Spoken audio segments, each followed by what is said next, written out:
नमस्कार दोस्तों, मैं मनोज मुसाफिर साहू नेशनल आवाज यूट्यूब चैनल पर आप सभी का स्वागत करता हूं। दोस्तों, आज हम ओबीसी समाज के लिए सबसे अहम दिन है। आज 25 अगस्त का दिन है।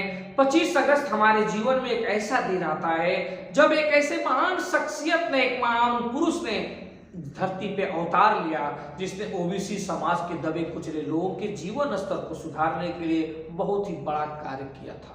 आज याद है उस शख्स को नमन करने का, आज दिन है उस शख्स को याद करने का, उसके बारे में जानने और समझने का और लोगों को अब बताने का। नेशनल आवाज की छोटी सी कोशिश है उस शख्स को याद करके श्रद्धांजलि देने का। मैं बात कर रहा हूं बिंदुश्री प्रसाद मंडल साहब की। बिंदुश्री प्रसाद मंडल को हम लोग संक्षेप में बीपी मंडल के नाम से भी जानते हैं। आप सभी को याद होगा, बीपी मंडल मतलब बिंदुश्री प्रसाद मंडल का जो जन्म है वो 25 अगस्त 1918 को उत्तर प्रदेश के बनारस में हुआ था, लेकिन इनके माता पिता मूलतः रहने वाले थे बिहार के मधेपुरा के मुनहो गांव के। अब इनके पिताजी का जो नाम था वो रास बिहारी मंडल था और माताजी का नाम सीतावती मंडल था। इनके पिताजी स्वतंत्रता संग्राम सेनानी भी थे, एक जमींदार परिवार से आते थे। प्राइमरी शिक्षा इनकी मधेपुरा जिले के अपने गांव में ही हुई थी, सरकारी स्कूल में ही हुई थी, लेकिन उच्च शिक्षा ग्रहण करने के लिए बिंदुश्री प्रसाद मंडल मतलब बीपी मंडल पटना चले गए। उच्च शिक्षा को ग्रहण करने के बाद ये नौकरी इनकी लग गई और 1945 से 1951 तक ये मजिस्ट्रेट के पद पर कार्यरत थे, लेकिन इनका दिमाग नौकरी में नहीं लगा, इनका मन नौकरी में नहीं लगता था। ये तो अलग ही मिट्टी के बने थे, इन्हें तो कुछ करना अलग था। इसलिए 1951 में इन्होंने अपनी सरकारी नौकरी से इस्तीफा दे दिया। इस्तीफा देने के बाद ये भारतीय राष्ट्रीय कांग्रेस और बाद में जनता पार्टी में शामिल हो गए और पूर्ण रूप से राजनीति करने लगे। बाद में कई बार सांसद बने। सांसद बनने के दौरान 1 फरवरी 1968 का एक ऐसा दिन भी आया जब ये बिहार के मुख्यमंत्री बन जाते हैं। 1 फरवरी 1968 को बिंदुश्री प्रसाद मंडल मतलब बीपी मंडल साहब बिहार राज्य के मुख्यमंत्री बनते हैं, लेकिन मात्र 30 दिनों के बाद ही ये मुख्यमंत्री पद से इस्तीफा दे देते हैं। 30 दिन के लिए मात्र मुख्यमंत्री थे, उसके बाद उन्होंने इस्तीफा दे दिया। फिर उसके बाद लगातार सांसद बनते रहे, 1978 तक लगातार सांसद बनते रहे। बाद में 1978 में ही जनता पार्टी का सरकार था भारत में और जनता पार्टी की तरफ से मोरारजी देसाई भारत के प्रधानमंत्री थे। उन्होंने ओबीसी आयोग का गठन किया और ओबीसी आयोग का गठन करके अध्यक्षता सौंप दी इसी बिंदुश्री प्रसाद मंडल बीपी मंडल साहब को। मतलब बिंदुश्री प्रसाद मंडल की साहब की अध्यक्षता में आयोग का गठन किया गया, पिछड़ा आयोग का गठन किया गया, जिसका काम था पिछड़े समाज के राजनीतिक, सामाजिक और साथ में सरकारी मूल्यों का अवलोकन करना।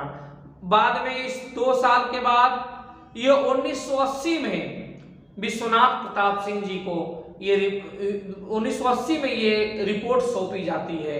बीपी मंडल साहब ने 1980 में 2 साल के बाद अपनी ओबीसी आयोग की रिपोर्ट को सौंप दी, लेकिन इस रिपोर्ट को लागू नहीं किया गया। 1982 में बीपी मंडल साहब का निधन हो गया, उनकी मृत्यु हो जाती है। नेचुरल मृत्यु थी, प्राकृतिक मृत्यु थी। और जब मृत्यु होने के बाद वो अपने पीछे अपनी पत्नी सीता और 7 बेटे, जिसमें 5 बेटे थे 2 बेटियां थी, उनको छोड़कर इस दुनिया से चले जाते। अब 1982 में चले गए, 1980 में उन्होंने रिपोर्ट सौंप दी। बाद में 1990 में एक ऐसा शख्स प्रधानमंत्री बना जो ओबीसी की दैनिक जीवन को बदल के रख दिया। नाम था विश्वनाथ प्रताप सिंह जी। 7 अगस्त को 1990 को विश्वनाथ प्रताप सिंह जी ने अधिसूचना जारी कर दी और अधिसूचना जारी करके ये इंडिकेट बता दिया कि अब मैं ओबीसी के लिए, पिछड़े वर्ग के लिए पिछड़ा वर्ग आयोग की रिपोर्ट को लागू करने जा रहा हूं, मंडल कमीशन की रिपोर्ट को लागू करना जा रहा हूं। और 15 अगस्त 1990 को लाल किले के प्राचीर से घोषणा कर दिया विश्वनाथ प्रताप सिंह जी ने कि मैं बीपी मंडल साहब के बनाए हुए आयोग को लागू कर रहा हूं। जिस समय इस देश में बीपी मंडल साहब का आयोग लागू हुआ, उसके बाद 1990 के बाद तमाम लोगों ने इसका विरोध किया, बहुत लोगों ने आत्मदाह भी किया, जगह जगह दंगे फसाद हुए, उसमें भाजपा और कांग्रेस दोनों ने पुरजोर विरोध किया, लेकिन बीपी मंडल साहब अपने पीछे नहीं हटे। विश्वनाथ प्रताप सिंह जी अपने कदम से पीछे नहीं हटे, लगातार उस पर अडिग रहे। हालांकि बाद में उनको इसी कारण से इस्तीफा भी देना पड़ा, ये मैटर अलग है। अब बात करते हैं मंडल कमीशन की रिपोर्ट का, जिसने ओबीसी की तमाम जातियों को, लगभग 4000 जातियों का जीवन स्तर बदल दिया। हालांकि इसमें कुछ जातियों का जीवन स्तर ज्यादा बदल गया, कुछ जातियों का जीवन स्तर कम बदल पाया। इसमें भी कुछ कमियां हैं, कुछ खामियां हैं, बाद में बात करेंगे। लेकिन अगर मुख्यतः हम बात करें कि बीपी मंडल साहब का आयोग का जो मुख्य बातें क्या थी, वो पहली बातें थी ओबीसी को सार्वजनिक क्षेत्र और सरकारी नौकरियों में 27% आरक्षण प्रदान करना।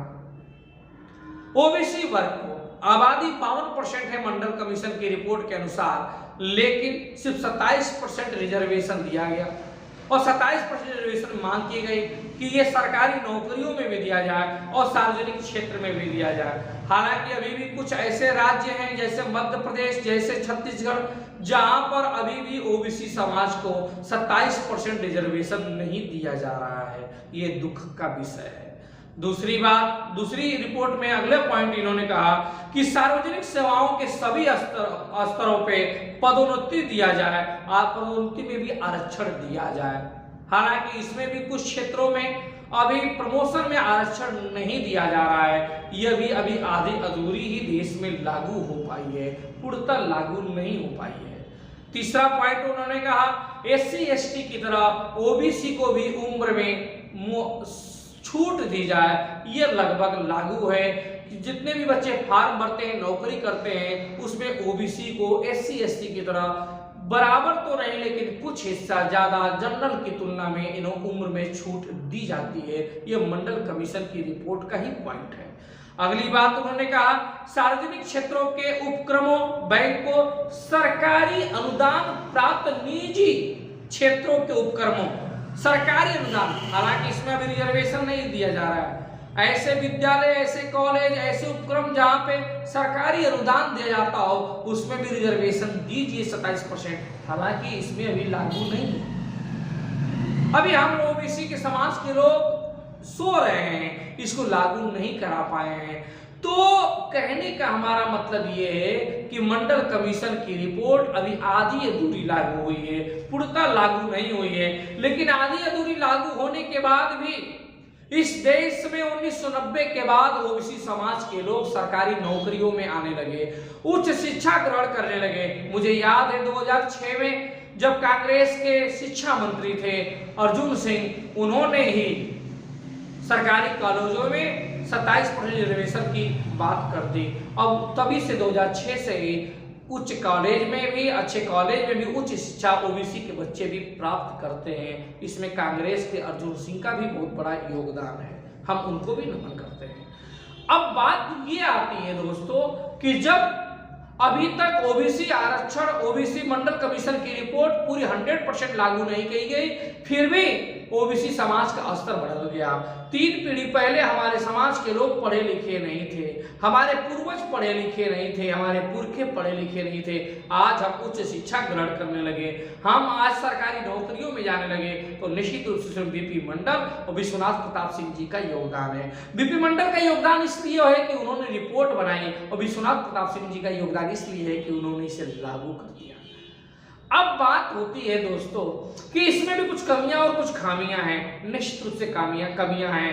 अब हुआ ये कि जिस समय बीपी मंडल की रिपोर्ट लागू की गई, मंडल कमीशन की रिपोर्ट लागू की गई, उस समय तमाम यादव नेता मुख्य धारा में राजनीति कर रहे थे। लालू यादव, शरद यादव, मुलायम सिंह यादव, तमाम लोग कर रहे थे। इसी कारण से इसका जो सर्वाधिक लाभ मिला वो यादव को ही मिला। और तमाम ऊंची जातियां जैसे यादव, जैसे कुर्मी, जैसे जाट, जैसे गुर्जर, इन लोगों ने ही ओबीसी का सर्वाधिक लाभ लिया।